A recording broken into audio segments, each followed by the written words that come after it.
So to introduce the STEAM team really quick, it might be better if you guys do a quick introduction of who you are and how you connect to STEAM, and we'll let you jump into the next few slides. I'm Jennifer Wilson. I teach technology at the school. I'm Vanessa Scarlett. I'm a science specialist / engineering. I'm Connie Madej. I'm the teacher librarian. Alyssa Gonzalez, the art specialist on campus. I'm Jeff Linder. I'm the math specialist. Katie Newman, I'm 6th grade teacher. Great. And I get to start, right? Mm-hmm. All right. So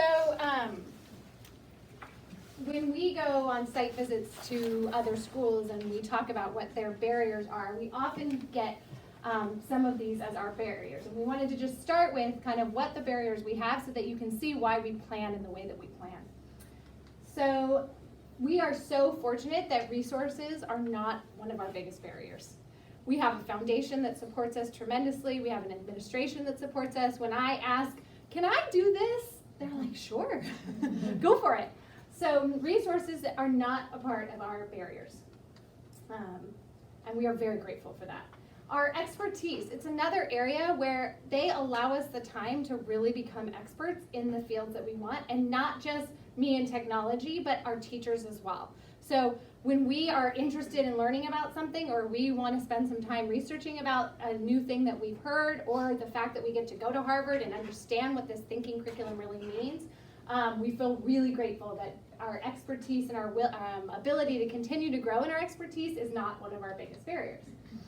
Support is not a barrier either. Anthony, Nick, the teachers, we have a very supportive environment. Most of the time they're like, sure, what else do you, okay, you're gonna try that, great. Like, we feel very supported by all of the people here at school.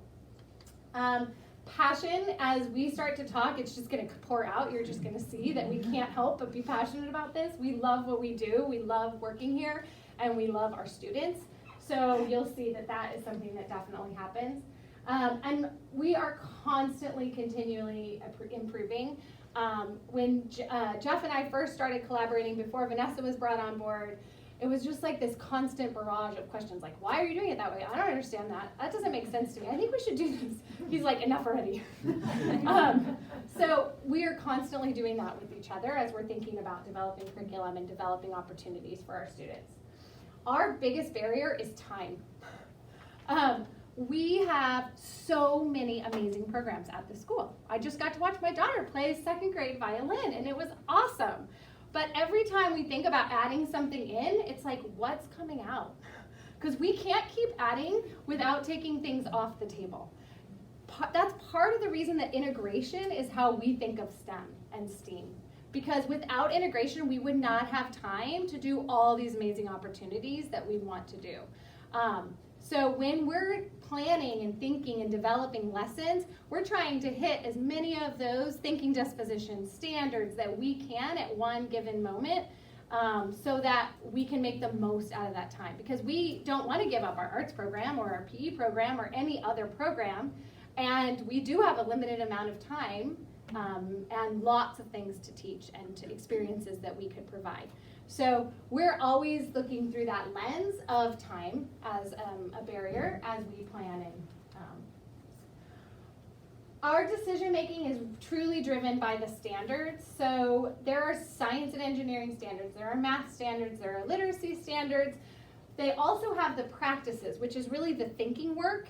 This shows sort of that overlap, and Nick or Anthony already talked about how we want kids to build arguments, defend that with reasoning and evidence, and that really is the crossover between all of these disciplines.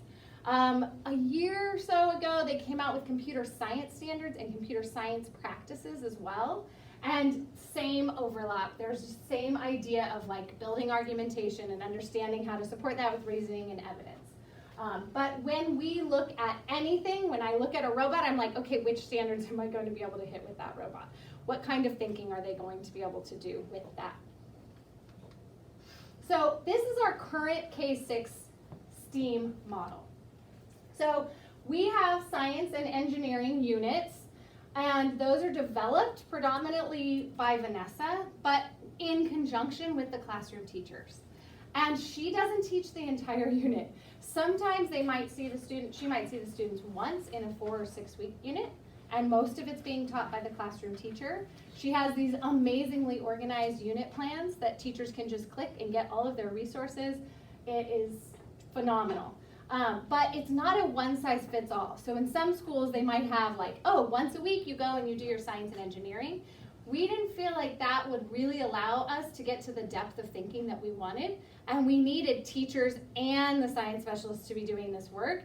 Otherwise, there just wouldn't be enough time in the day. So it needed to be, part of my reading today is reading about the science.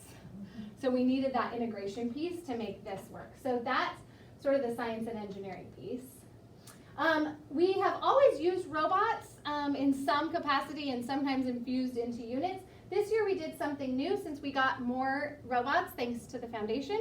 I taught a lesson to any teacher. They signed up for an appointment, they brought their class in, and now the robots are available for checkout. So once they've learned how to use the robots, they can offer it as like, oh, on Friday, you guys have worked really hard this week, let's take the robots for a half an hour and use the robots back in our classroom. So they had to do an initial training, of which I tell the students, your teacher is not going to know how to do this, so you better learn this.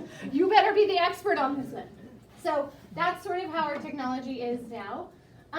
Technology is also integrated into the units, so Vanessa's amazing at really putting that into play. The classroom teachers also are integrating technology into their own classrooms. The first 3 or 4 years I was in this job of technology, it was all about getting the teachers to integrate technology in their own classrooms. We can't have technology one time a week. That's not going to meet what we need our kids to be able to do with technology. So the first few years I was in this role, we were really working on technology integration and really getting the classroom teachers to integrate technology. And that is happening in every classroom, and there's a balance to when they use it.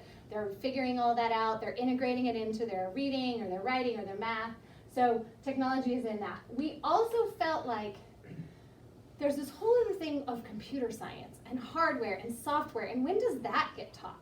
So we now have computer science units. So every single class comes and does sessions with me. So this is where the technology specialist offers that expertise. And they do kindergarten through 6th grade computer science. Those are so that we can meet the computer science standards that were developed by California. So we have a scope and sequence, so the skills build, so that you're learning things in kindergarten.